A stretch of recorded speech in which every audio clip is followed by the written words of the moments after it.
రూపాయల అప్పులు తీసుకొచ్చి కలెక్టరేట్ ని తాకట్టు పెట్టి హాస్పిటల్స్ తాకట్టు పెట్టి రైతు బజార్లు తాకట్టు పెట్టి మియాస్ తాకట్టు పెట్టి ఈరోజు అప్పు తీసుకొచ్చాడు.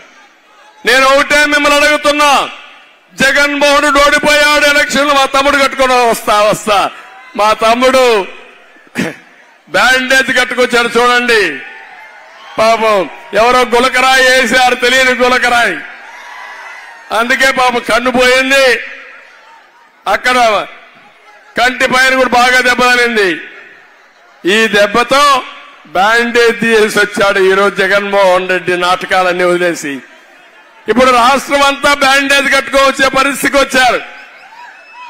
ఒట్టొట్టి నాటకాలు ఆడితే రాజకీయం జరుగుతున్న తమ్ముళ్ళు అవి కూడా వద్దాం ఆడుకుందాం.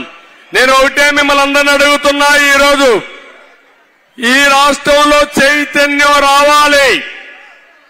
14 లక్షల కోట్ల రూపాయలు అప్పు తీసుకొచ్చి చేతులెత్తేసిన దుర్మార్గుడు ఈ సైకో